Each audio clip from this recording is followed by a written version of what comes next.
Hi, my name's Russell Norman and welcome to Blue Marble Storytellers, bringing you great stories from around the globe. On this episode, we bring you a great story from Shea West. Shea West is the pen name of Shea Hilton. Shea mostly writes stories in the contemporary and young adult genre and often draws on her experiences as a birth and postpartum doula and childbirth educator. And like many passionate writers, she tries to write something every day. We had a fascinating talk with Shea on episode 7 of Read Lots, Write Lots. This story is called For the Cake. Please enjoy. For the Cake is scrawled across the top of the list in Dave's chicken scratch handwriting. Cake flour, free-range eggs, whole milk, unsalted grass-fed butter, sugar, and candles. I'm not entirely sure why candles are pluralized. One candle should be sufficient for the cake. I mark it out because we don't need more than that. I had argued with Dave that a box cake would be just fine, that to waste all this money on cows that have been massaged in a field seems quite pointless for a first birthday. How will anyone know the difference, Dave? They sell millions of box cakes a year because they're impossible to ruin and they taste just fine. Is that what you want for our baby's first birthday, Serena? A boxed cake? I often prompted fights between the two of us that ended with Dave commiserating in perpetual letdown. We used to lay in bed before our child was born and talk about the things that mattered, like not letting our daughter pierce any part of her body before the age of 16. As good parents, we hoped that she'd attend our alma mater and major in something that might help to change the world. It's funny to me now, the rules we made up for a little person we'd yet to meet, as if they'd adhere to whatever cookie-cutter syllabus we had prepared for them, and not just set it on fire instead. When she arrived, she had her plan, and she was set in her ways, and we were none the wiser. We talked about how sweet it would be when she learned how to make a cherry pie with her Nana for George Washington's birthday every year. Not because the man was worthy of such a celebration, but because cherry pie is delicious and her Nana is the best pie maker around. Dave insisted that she'd only eat free range and local foods, that her gut health was equal to her brain health, and what kind of parents would we be if we didn't take care of her brain from day one, Serena? A box cake sounded perfectly fine to me, and forgiving of the amount of energy I would have come the day my daughter was to turn a year old. All the fuss over a first birthday never made much sense to me before I had a baby, and now it's crystal clear that this whole cake from scratch thing is pointless. It'll likely be pushed around on a plate because it's too sweet to palate, and I haven't been too hungry lately as it is. I can't even stomach the idea of eating a piece of cake. What with all the stress that planning a birthday entails?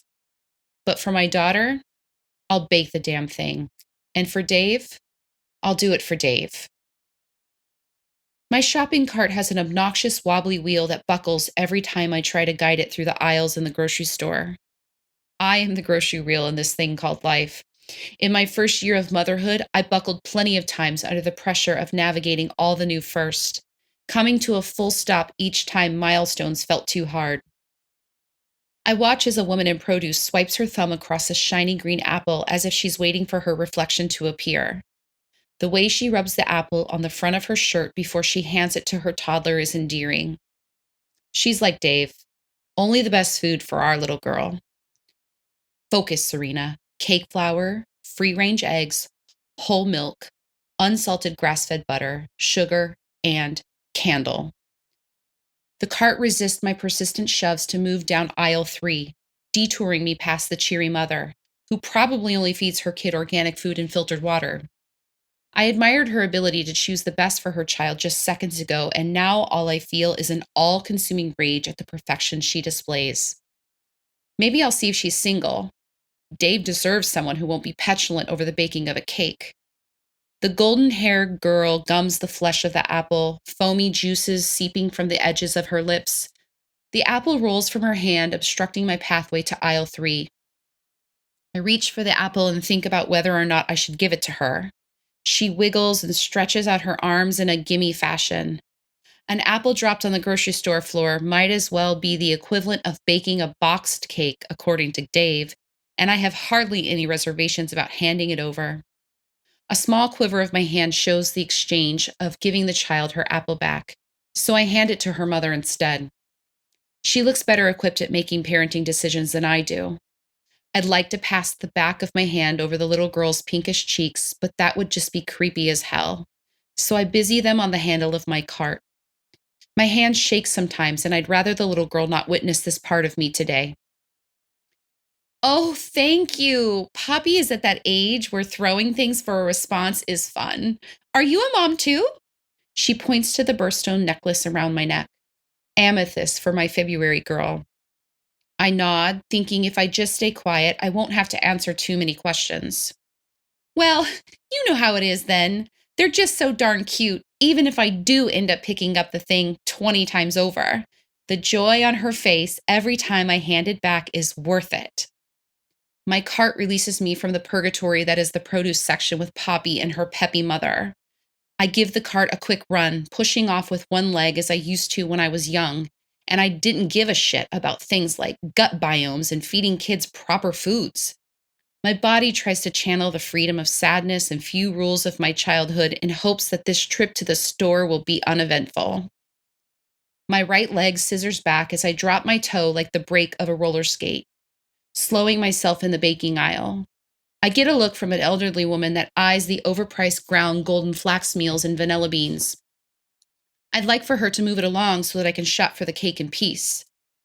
My wrists ache a little as I try to rub the pain away.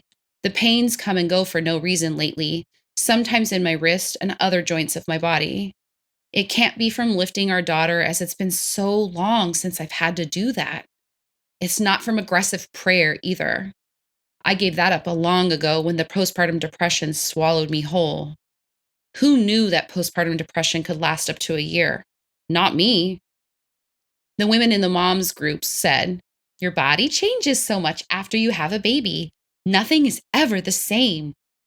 They aren't wrong about that. My body is different, but Dave says I need to take better care of my person and let myself mourn who I used to be and accept who I am now.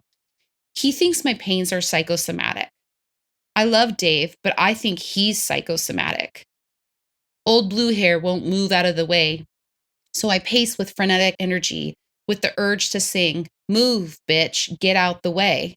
I'm a mother now, but my ability to regress to juvenile behavior when I don't get my way is staggering. "Oh, I'm sorry, darling. Am I in your way?" "I just need to get a few items for the cake." I wave the list in front of her in hopes that she'll gather the items and put them in my cart for me. I'm just so tired, and I'm not even getting up in the middle of the night anymore like I used to. Cake flour, free range eggs, whole milk, unsalted grass fed butter, sugar, and candle. Dave's writing, like that of a carpenter, is marked without much pressure and erratically on the floral lined paper I hold in front of me. His writing has always reminded me of my carpenter father's marks of measurement. It's one of his many endearing traits, as he's never lifted a hammer a day in his life. The quotation marks around "for the cake" look so similar to the double prime that follows 19 3/4 inches. It's easy to look for signs in ordinary things these days. The ivy of indecision climbs its way up my throat, leaving my airway constricted. My eyes scroll over the boxed cakes and the items on my list. What flavor am I making?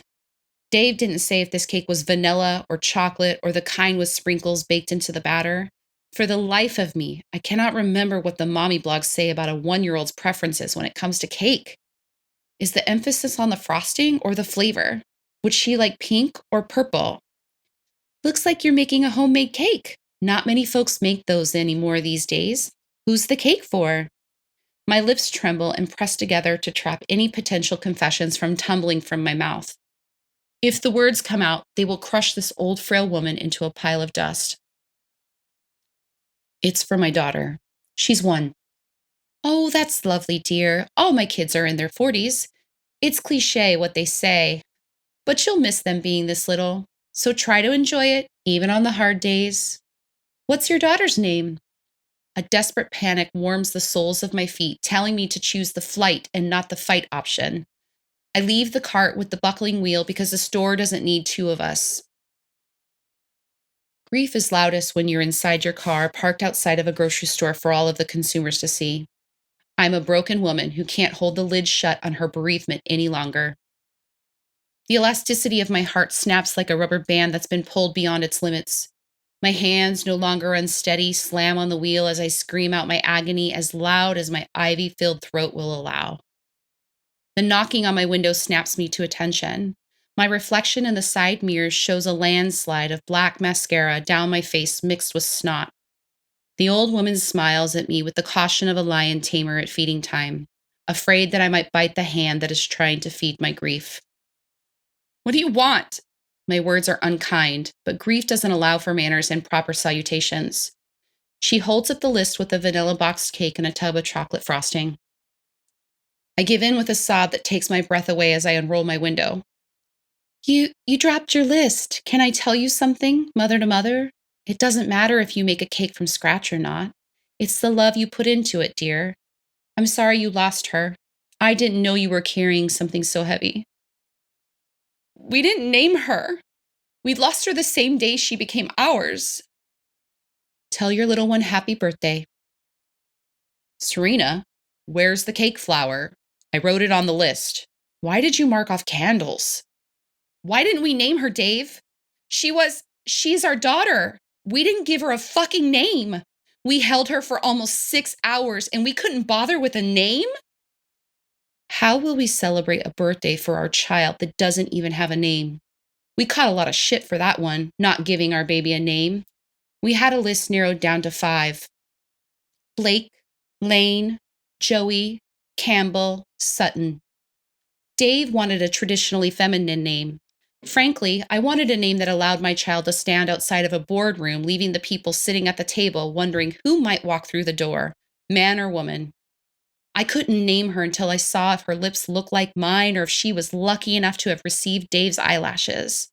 I had plans to tell her all about boys with beautiful eyelashes and how they'd use them to change the air that surrounded her, like a butterfly changing the course of the world. I was so ready to tell her so many things. Dave breaks at my indictment. I see his eyes fill with blame for this limbo of sorrow that we've navigated for an entire year now. An entire year without our baby, and yet our bodies ache and want from dragging despair around like a ball and chain and not from holding our little one. The cake mix sits between us on the counter, waiting to be prepared or tossed in the cupboard. I grab a mixing bowl and the mixer as Dave gathers the other items because sometimes the only way out is through. We mix the 4 ingredients in near silence. Who knows? Maybe there are some tears in the cake, but salt preserves things, and we've got enough between the 2 of us to preserve this moment of pain and healing. The cake enters the oven, and Dave and I sit in front of the oven door with the light beaming back at our faces. My head on his shoulder and his hand entwined in mine, Dave whispers, "You know, I always felt partial to Joey." My heart flutters to remind me that it might feel impossible to live without her, but this organ also cocoons me from when the adrenaline tries to steer my brain in the wrong direction like a buckled wheel. Dave, I think next year for the cake, we should just buy one. I think Joey would like that.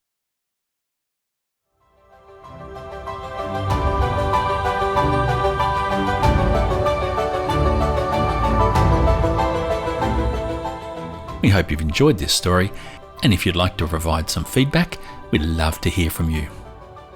You can leave your comments at bluemarble.storytellers.com. If you're a writer and would like to showcase your work on Blue Marble Storytellers, or talk to us about your writing on Read Lots, Write Lots, get in touch with us by leaving a comment on our websites, readlotswritelots.com or bluemarble.storytellers.com, or by sending an email to bluemarble.storytellers@gmail.com. So until next time, thanks for listening and bye for now.